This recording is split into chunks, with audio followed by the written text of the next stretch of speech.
Sí, muy bien. Entonces, en la clase número 8 que nos compete hoy día, vamos a estar revisando también una ayuda externa, pero es una ayuda externa algo no tan externa como fuera el Espíritu Santo, que viene a nosotros y trabaja nuestro ser en nuestro interior y nos ayuda. Terminamos viendo que el Espíritu Santo gime por nosotros para que nosotros podamos pedir de acuerdo a lo que el Señor ve dentro de nosotros. Entonces, dejamos que el Espíritu Santo haga la obra en nosotros. Sin embargo, cuando nosotros estamos hablando de discipulado, tenemos que estar entendiendo lo siguiente: es una íntima relación entre usted y el Señor.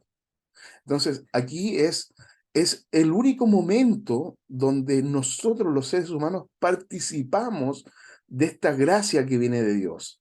Participamos activamente queriendo hacer la obra de Dios. Entonces, lanzo mi primera pregunta retórica, que diciendo es: ¿usted le gustaría hacer la obra de Dios en su vida? Y la respuesta, lógicamente, es sí, yo quiero hacer la obra de Dios en mi vida. Entonces, tiene que tener la asistencia del Espíritu Santo. Y hoy día, y probablemente asociado a esta primera clase, que es la número 8, voy a incorporar ahora una ayuda que lo va a relacionar a usted con el cuerpo de Cristo. Entonces, son las dos grandes instancias, porque nosotros tenemos por esencia, yo diría social, capacitación, etcétera, etcétera, tenemos intrínsecamente asociados a nosotros un individualismo muy profundo. Entonces, somos muy poco colectivos y el Señor instauró el cuerpo de Cristo. Fíjense bien, instauró el cuerpo de Cristo. Yo me voy, pero ustedes ahora son el cuerpo mío, donde el Espíritu Santo es la misma presencia de Él, es el Espíritu de Cristo, el Espíritu de Dios, que opera en nosotros, pero como un solo cuerpo. Y eso lo vamos a revisar de esta manera. Entonces, fíjense bien, tengo que decirles entonces que si usted no está asociado a la palabra, no puede ser discípulo. Si usted no permite que el Espíritu Santo haga la obra en usted, no puede ser discípulo. Y en esto que está acá, que vamos a comenzar hoy día, si usted no se asocia al cuerpo de Cristo, tampoco puede ser discípulo. Y por ende, entonces, porque ser discípulos de Cristo y el cuerpo de Cristo, no involucra solamente la parte cognitiva, que yo lo entienda, sino involucra nuestro ser en lo que significa introducirse en el cuerpo de Cristo. Entonces, vamos a leer esta primera instrucción de Dios para que usted y yo nos introduzcamos al cuerpo de Cristo, que entre paréntesis se llama iglesia. La iglesia es la manifestación viva del cuerpo de Cristo. Entonces, vamos a concentrarnos en una lectura que está en Efesios capítulo 4, versículo 1 en adelante. Si ustedes me permiten, lo pueden ver aquí en mi Biblia que les acabo de mostrar, y vamos a leer los primeros 6 versículos. Entonces, esta carta, dice Pablo, dice: yo preso en el Señor, porque lógicamente él está preso en el Señor, está detenido. Y estando entonces en cautiverio, él dice: os ruego que andéis como es digno de la vocación con que fuisteis llamados. Entonces, quiero que ponga atención un poquito en esta primera frase, porque la palabra andar significa vivir, caminar, existir. Siempre usted tiene que andar de esta manera, no de otra manera. Os ruego que andéis como es digno, que ande dignamente. Entonces, fíjense que aquí hay una redundancia, aunque está dicho de maneras distintas. La palabra vocación, con que fuisteis llamados, tiene que ver justamente de la misma manera, son muy sinónimas, ¿sí? Eh, Os ruego que andéis como es digno de la vocación, de la vocación, de este llamado, con que fuisteis llamados. Fíjese bien. Entonces, estoy jugando ahí con los vocablos para que usted lo logre entender. Pero vocación, a diferencia de llamado, es el llamado más profundo de su ser. Esa es vocación. Entonces, dentro de esta vocación, de este llamamiento muy interno, que es ser parte del cuerpo de Cristo, es que nos hace este llamado a nosotros, estando conscientes ahora, ¿me entiendes? Estando en este siglo XXI conscientes de esto, ustedes tienen un llamamiento que es andar como Él anduvo. Entonces, os ruego que andéis dignamente, de acuerdo a la vocación, al llamado más profundo que está en usted. ¿Sí? Entonces, miren lo que agrega entonces ahora a esta palabra que está ahí. Dice, con toda humildad, con mansedumbre, soportándoos con paciencia los unos a los otros en amor.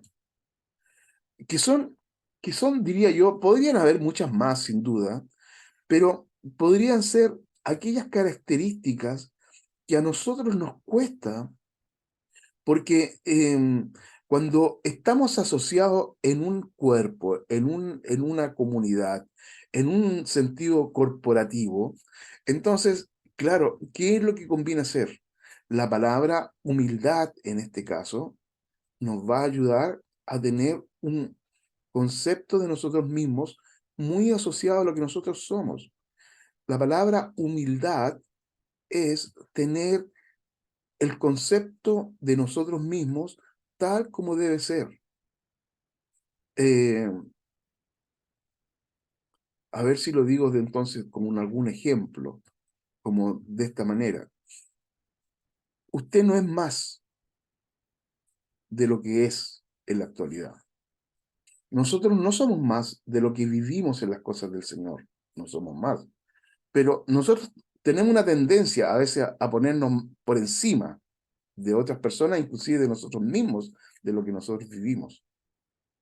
Eh, Y también, fíjense bien este detalle, la palabra humildad está asociada a que usted no sea menos de lo que usted se dice. Porque hay veces que nosotros oramos así y se nota de esta manera, así como, Señor, apiádate de mí, que yo soy una pobre pulga. Ah, soy menos que una hormiga, no soy digno de que tú me mires. Eso suena poéticamente lindo, pero no es la idea. La palabra humildad es tener el un claro concepto de uno mismo. Esto es lo que soy, no soy más y no soy menos. ¿Sí?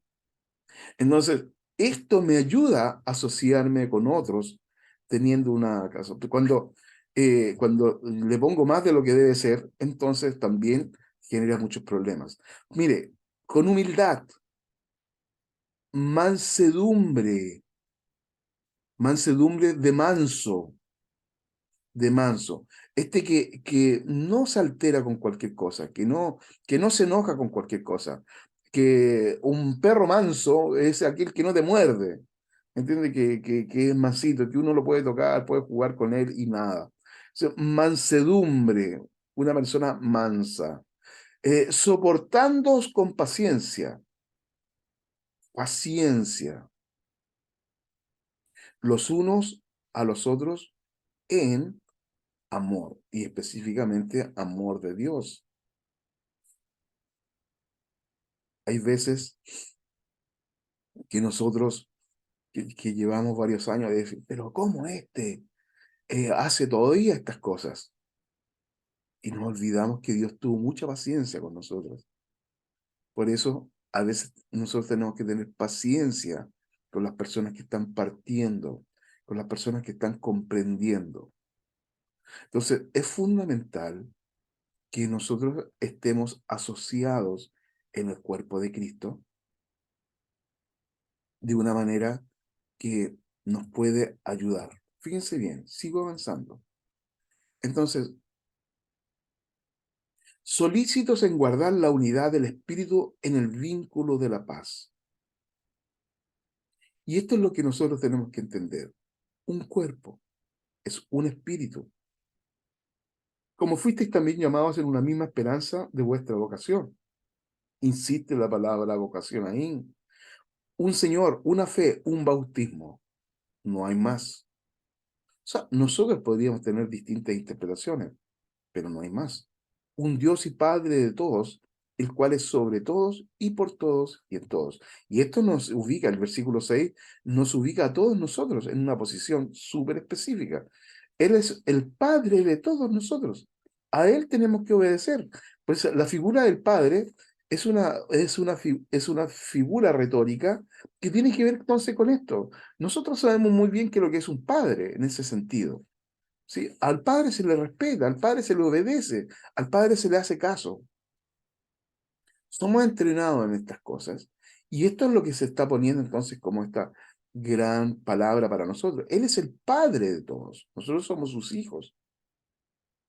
Mm. Ahora fíjense bien, me voy a saltar al versículo 12. Le ruego que usted lea el versículo 12, que es la conclusión. Sin duda vamos a seguir leyendo esto, que está acá. Pero el versículo 12 dice lo siguiente: a fin de perfeccionar a los santos para la obra del ministerio y para la edificación del cuerpo de Cristo. ¿Cuál es el sentido de nosotros entonces de estar asociados al cuerpo de Cristo? Y teniendo entonces este vínculo con los demás, que en este caso, por ejemplo, con Luis Martínez, con Daniela, con Ruth, con Elizabeth, con Cintia, con, ¿me entiende? Francisco, con los que estamos acá. ¿Cuál es el sentido que tiene? Entonces, es que nosotros podamos ser perfeccionados. Fíjense bien. Entonces, claro, en nuestro individualismo hay muchas personas que dicen de esta manera: sí, pero bueno, yo igual en la casa oro. No, es que no es lo mismo. Sí, que yo en la casa igual leo la Biblia solito. No es lo mismo. ¿Por qué? Porque el crecimiento, el desarrollo y el entendimiento se hace en el cuerpo de Cristo, no se hace fuera. Entonces, algo que es fundamental es que usted y yo aprendamos a vivir y a andar, a caminar en el cuerpo de Cristo. Lo voy a leer desde el principio nuevamente. Miren, fíjense bien. Ponga atención a esta parte. Yo os ruego que andéis como es digno de esta vocación. Usted tiene un llamamiento y andar dignamente es andar entonces asociados y vinculados al cuerpo de Cristo. Entonces lo digo ahora directamente. ¿Usted quiere andar dignamente frente al Señor? Y la respuesta, lógicamente, para nosotros va a ser: sí, yo quiero andar dignamente. Y usted ahora ya sabe lo que significa. De alguna manera tiene que vincularse, asociarse y vivir en el cuerpo de Cristo, que es la iglesia. La iglesia no es una comunidad abierta. Perdón, no, lo dije mal. No es una comunidad donde somos como un centro de amigos, un grupo de amigos que tenemos algo en común. No, la iglesia es un organismo vivo que está asociado entonces místicamente a la presencia del Espíritu Santo y al crecimiento y desarrollo de sus miembros. La iglesia nunca ha dejado de ser. El Señor dijo: el cielo y la tierra pasarán, pero mi iglesia, esto en la palabra de Dios, nunca dejará de existir. Entonces, solamente estas frases son las que nos hacen pensar de una manera importante, como guerras, persecuciones, tremendos, pero la iglesia permanece en pie. La iglesia sigue estando en pie para todos nosotros. ¿Por qué? Porque es necesario. para que usted crezca. Y nosotros somos fruto de esta manifestación de Dios para todos, la iglesia de Cristo. Nosotros nos nutrimos unos a otros. Mis debilidades las suplo con las fortalezas que tiene algún otro hermano. La falta de comprensión de algunas cosas la suplo con la comprensión de otras personas. Nosotros no competimos entre nosotros. Nosotros estamos asociados al crecimiento a través del Señor por el cuerpo de Cristo. Entonces, la idea social del cuerpo de Cristo es hermosa porque no es para competir, no es para discutir, no es para pelear, es para asociarnos y crecer y poder entonces juntos adorar al que vive. Él es el Padre de todos, dice la Escritura ahí.